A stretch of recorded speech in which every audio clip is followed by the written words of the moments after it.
Shonen Jump will be even better when One Piece and Jujutsu Kaisen are gone. I say this because the magazine is constantly growing and changing, so you never really know what it's gonna look like in 20, 10, or even 5 years. But a lot of people have it in their heads that all of the good manga and Jump are gonna end and Shonen Jump is doomed. By the time this video is out, My Hero will have ended.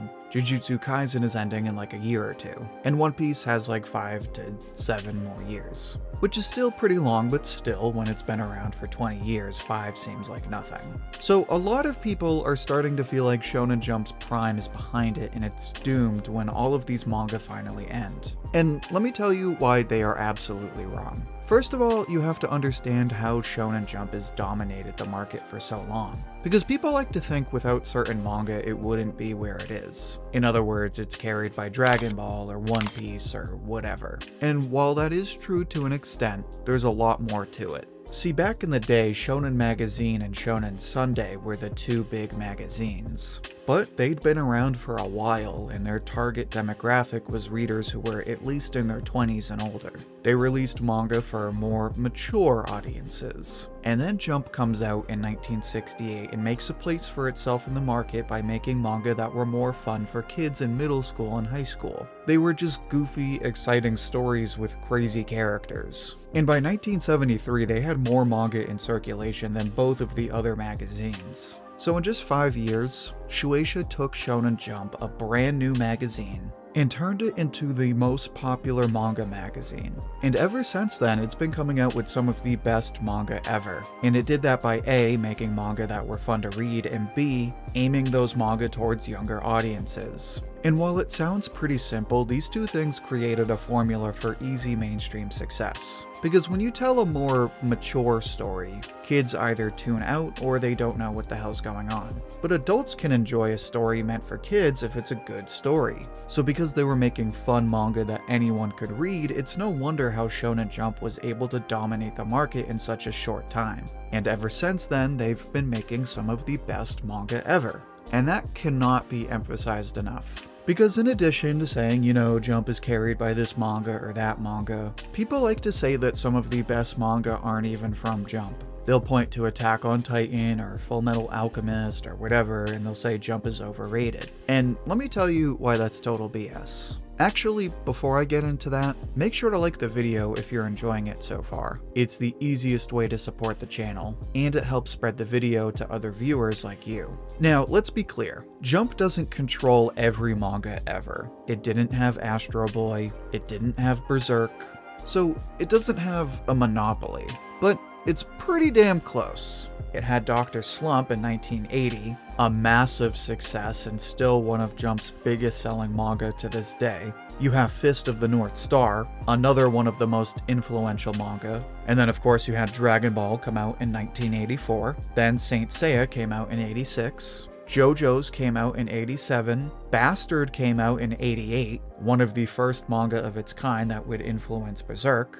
Dragon Quest came out in 89. It's like you have so many massive series all from the same magazine. And they've all had huge impacts on the manga industry, the animation industry, and popular culture. So to say, oh, Jump is overrated, it's like, no, it's perfectly rated. But then people will say, yeah, maybe, but now they're falling off. Which, if you only read One Piece and Jujutsu Kaisen, might seem true.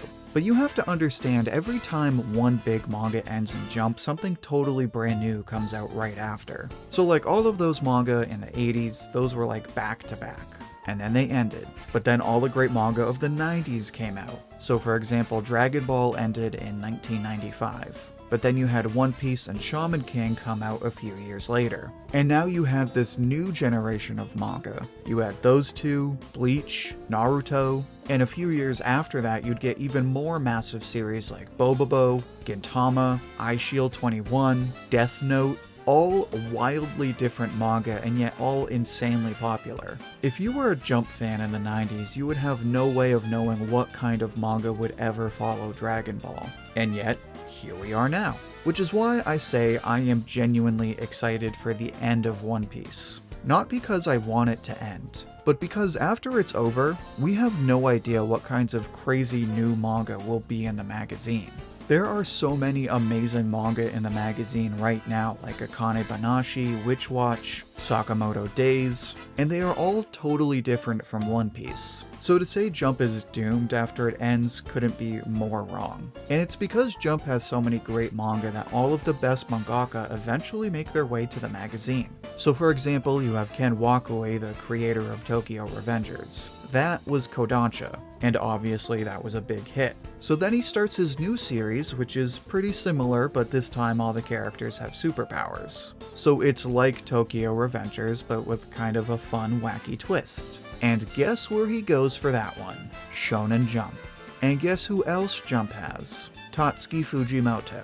He started out with Fire Punch. That was in Jump Plus. Then after that he comes out with Chainsaw Man, a goofier, even crazier story, and he moves to Weekly Shonen Jump.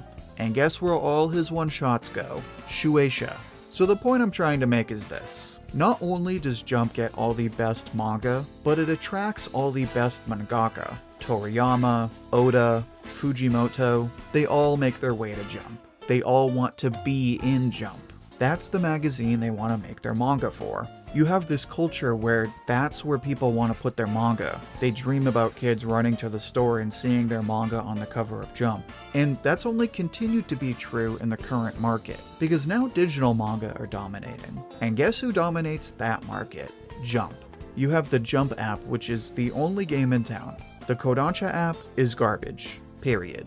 And Shueisha also has Jump Plus, which not only has a ton of massive series, but it has an impossible list of tons of different manga that are coming out every other week basically. So you have this online magazine where you can basically pick from hundreds of different series and they're all completely different. And nobody else has anything like that. So what I'm getting at is this. Nobody is beating Jump. It has a unique culture where it makes fun manga that everyone can enjoy. It attracts all the best creators who go on to make some of the most influential stories of all time. Sure, it doesn't have a monopoly, but it is without a doubt the biggest magazine in the market. It's been like that for decades, and that will only continue to be true as it dominates the new digital market. So, sure, the magazine won't be the same when One Piece ends. But that's fine, because by that point, Weekly Shonen Jump is going to be even better. But now I'd like to hear what you think. Where do you think Weekly Shonen Jump rates? What are your theories for the future of Jump? Share your thoughts and see what everyone else has to say down in the comments. I'll pick my favorite and share it as comment of the week on my community tab. And if you'd like another discussion like this one, then check out my video on bad manga. In that video, I explain how bad manga can ruin good anime adaptations. You can find that video in the playlist linked right here. Until then, thank you for watching, and I hope to hear from you soon.